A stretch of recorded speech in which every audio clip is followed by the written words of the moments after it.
I'm Billy Collins, magician, entrepreneur, and most important, I'm a dad. And this is Tipsy Talk, the show where I sit, have a beverage, and talk with some fascinating people in the world of entertainment, business, and influencing. After spending many years working behind the bar, I've heard and listened to some incredible people, and then it finally dawned on me that everyone has a story.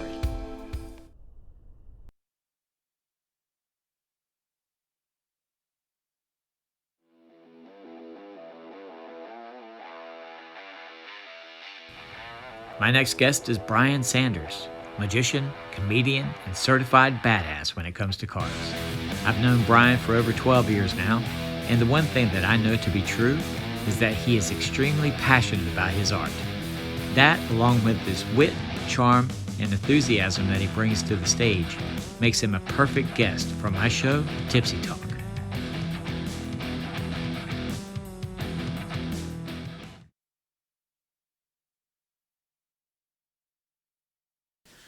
What's up, guys? Welcome back to the channel. My name is Billy Collins, and this is Tipsy Talk, where I sit with some fascinating people, have a beverage,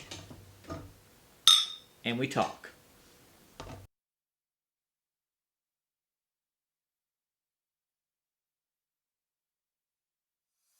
What's up, guys? Welcome back to Tipsy Talk. I'm here with my close friend, Mr. Bryan Sanders.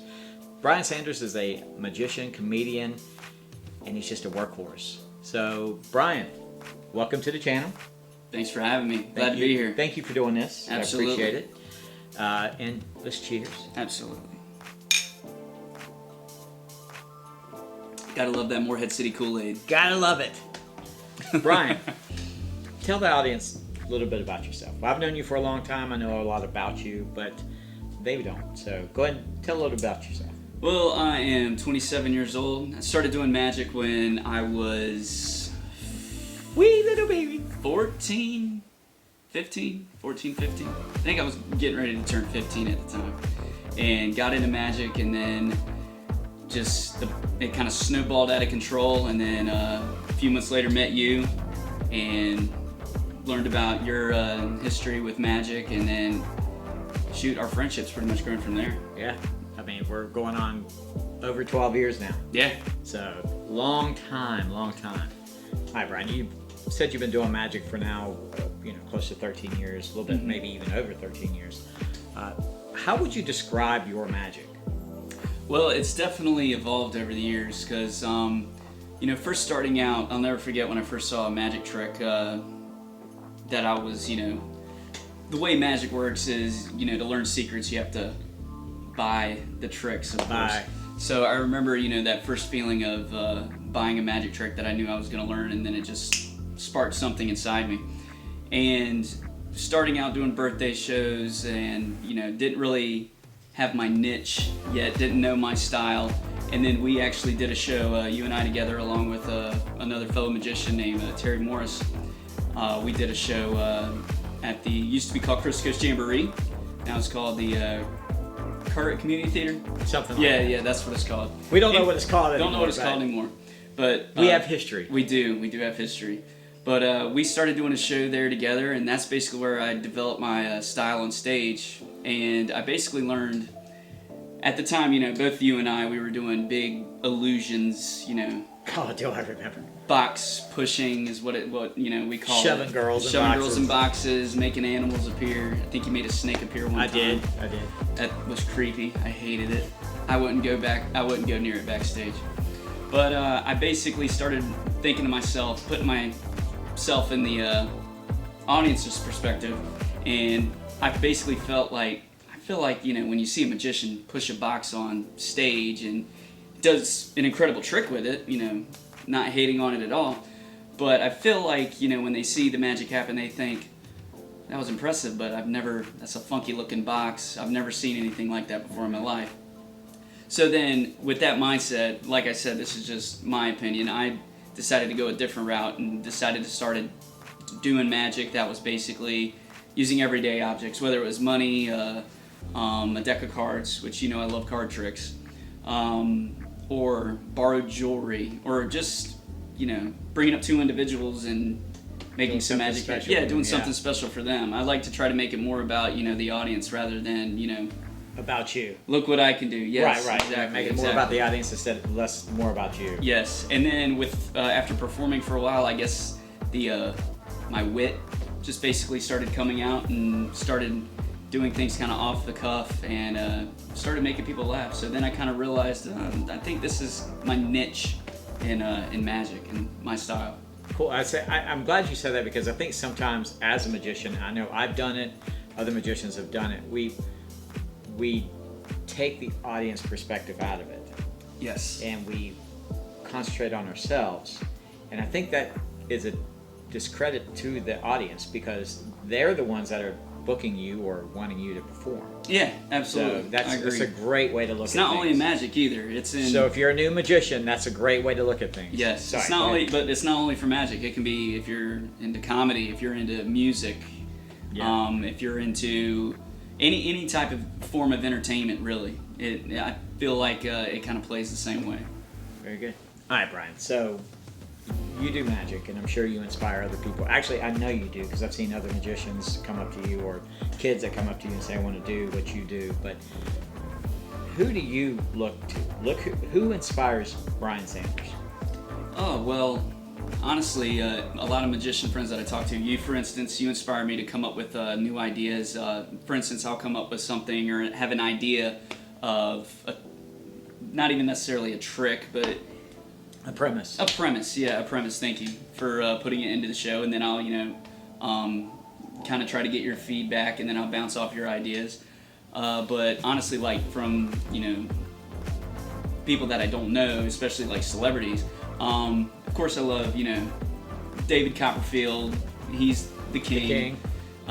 Especially when it comes to, illusions and stage magic. I love David Blaine. Obviously, I'm wearing a David Blaine hat. DB, love David Blaine. Love his cards, especially. Love his cards. But besides magic, I also look up to other, artists, like comedian, like Dave Chappelle, for instance. Yeah. I think he is just, he's the GOAT when it comes to comedy, if you ask me. I think he's passed Richard Pryor. I think he has passed Eddie Murphy. I feel like he's the only comedian really that can drop whatever he's doing, show up at a place, say, hey, I'm going to do a show, and do it, and doesn't have to worry about booking another one. He performs when he wants, and he performs when he wants, and if he doesn't feel like doing a show that week, he doesn't have to do it. Not saying that I wouldn't do that, because I love to perform. Right. But during this whole pandemic, it's been pretty easy to get used to. But yeah, there's people like Johnny Carson, even though he's been dead 30 years, something like that. But just different people who made their mark in the entertainment industry. And that's so true. I think as not only a magician or a comedian or a musician or whatever, I think it's a good idea to take like pieces of each person and kind of learn from that, and then develop your own character, your own style, your own way of performing. Yeah, absolutely. Take an inspiration from wherever you can find it. All right, Bryan. If you could go back to the 15-year-old Bryan and give him one piece of advice, what would that be? Don't get highlights. I remember the highlight years. Don't get highlights. I remember that. Yeah. Don't get highlights. I would also say buy more books. That's what I would also say. I just now started recently. Into the book thing. Yeah, I just started recently because, there's a lot of magicians out there that go on, especially upcoming magicians, and I don't fault them on it at all, because we have the technology, so why not use it? But, there's a lot of magicians that are constantly going on YouTube, trying to learn different tricks and stuff. The problem with that is that when they do that, they start mimicking that performer on how he performs. And I had recently, as much as I hate to admit it, I just recently, within the past couple years, have started buying books and, reading different techniques and different performance styles. And it basically, you learn from that and develop your own presence when you're performing. So definitely more books, and save your money. Oh God! I would definitely say save your money as well. I mean, just on this wall alone, in cards. This little bit amount of cards. I mean, just think how much. That's a $20 deck of cards. Yeah, it's crazy. It can get expensive, but so true. So. Yes. All right, Bryan. I want you to do me a favor. I want you to close your eyes, and I want you to take yourself 10 years in the future. Where do you see yourself? My forehead's a lot bigger from my receding hairline. I see it happening. At least you don't have the halo. But who knows? Sarah will probably make me get hair plugs. So we'll see how that goes. That's why I got to save my money. But honestly, probably where I would like to be in 10 years, I would like to be performing. I'm not going to say as much as possible because, I hope to, potentially have a family by that time. So I'd love to be spending time with them. However, I would like to be performing at least twice a week, but not only within North Carolina, within, the entire country. I'd love to be performing in not even the country, actually. Preferably all over the world. But in 10 years, I'd like to have performed in every single state. I will say that. So looking back, I know in the beginning, as we're all magicians, we want that star power. And we've talked before. Yeah. Do you still want to be that household name? Household name. Is it as important to you? I think anybody that football? starts out with a dream or a passion, they jump to that. And I'd honestly say I'd love to be, right up there with, Houdini, Blaine, David Copperfield, Blaine, yeah. all those guys. I'd love to be up there with them. However, I'd want to put the pressure on myself to achieve that. But if I don't, all I want to do is do the absolute best that I can and make my mark in my own way. So you're like, I want to fight, work, do the dedication, do the whatever I have to do to try to get to that point. And if I don't, you're not going to be disappointed. I won't be disappointed because my main goal is not to necessarily achieve fame with magic, but basically to take care of my family and provide for, not just like my immediate family, but be able to take care of, both sides. Right, right. That's the main goal. To make sure that, that awesome. bellies are full and bellies are full, roof over the head, all of that. And beers to be drank. And beers to be drank, that's right.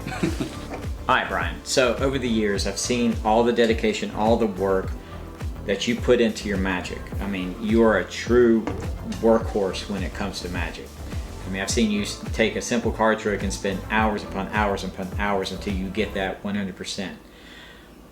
After all that being said, why do you do it?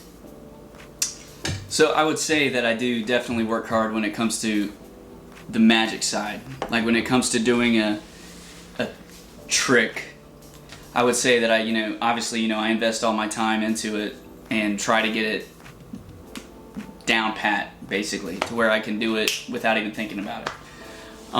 However, I'm not a workhorse when it comes to the business side of it. That's the part that I really lack and that I really need to give myself a kick in the butt. But the main reason why I do magic, with the business side of it aside, it's basically for the reactions, is to, make people smile. That's the main reason that I do it. It's on the prior episode with Brooke. She said something similar to that, where just how if she dresses someone, it just makes them feel good. And I said the same thing.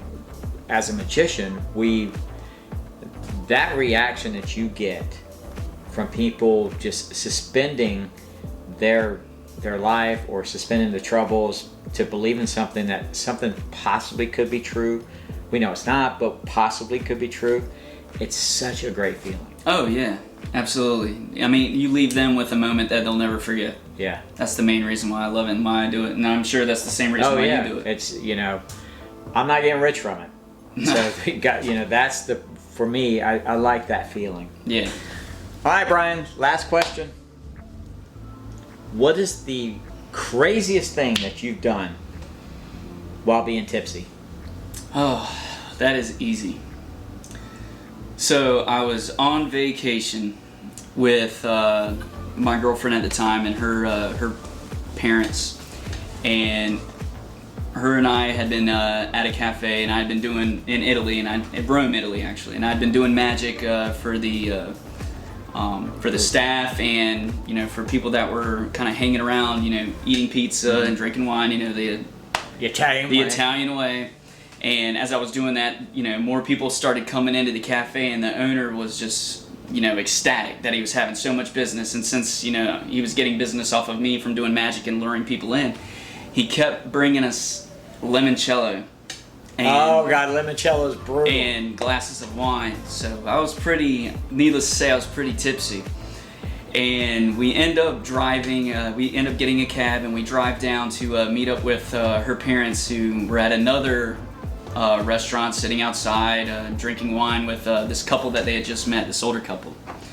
So her dad looks at me and says, hey Bryan, go find us a couple cigars. So I'm like, all right, you got it, man. Let's go get some cigars. So I just start walking, and I'm looking around like, no cigar shop there, no cigar shop there, no cigar shop over there, no cigar. Oh, a cigar shop. Cigar shop. Walk into the cigar shop, I buy 3 cigars. Couldn't tell you how much they were. Come out, I look around. Damn, I don't know where I'm at. Let me grab my phone. My phone's not there. See, so I start walking around drunk by myself at night. 3 cigars in Italy, lost. In Italy, lost in Rome, Italy. Drunk, lost at night. If I hadn't have been tipsy, I probably would have been more scared, but I wasn't. I was like, Liam Neeson will come find me. I wasn't worried about it the least bit. So walking around, and then I meet these 3 Italian guys who spoke a little bit of English, and started hanging out with them. We started bar hopping, and then after we make another loop, and then I'm like, oh, there they are. I found them 2 hours later. They were all worried sick, talking to police. That's crazy. It's a true story too. Oh God. All right, guys. Bonus. So Bryan, I cannot let you leave the show without doing at least one trick. Yeah. Luckily, I have a deck of cards. And of course, all the cards are different. Hopefully the camera can see that. We'll give them a quick mix as well.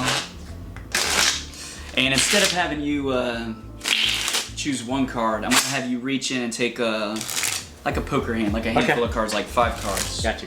All right. So reach in and grab a handful. Yep, that works. Take a look at them. We don't need the rest of the deck. All right, and I want you to just focus on one of those cards. Okay. Focus on one of them, and actually put all the cards behind your back and give them a mix. Okay. Okay, and bring them all out and hold them up in front of you.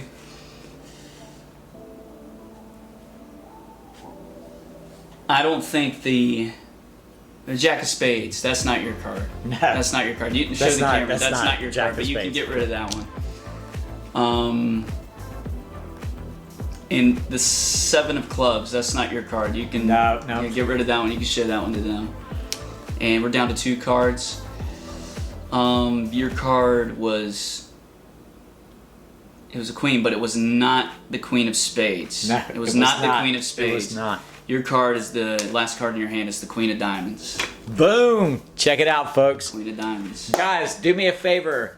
Check out Bryan Sanders at Magic is BS on all social media platforms. Yes. You can also go check him out on his website. It's www.magicisbs.com. Book him. He's amazing. Love this guy. He's one of my best friends. You're going to love him too. Don't forget to give me a big thumbs up for this video. If you don't like the video, who cares? Give me a big thumbs up anyway. It's not going to hurt you.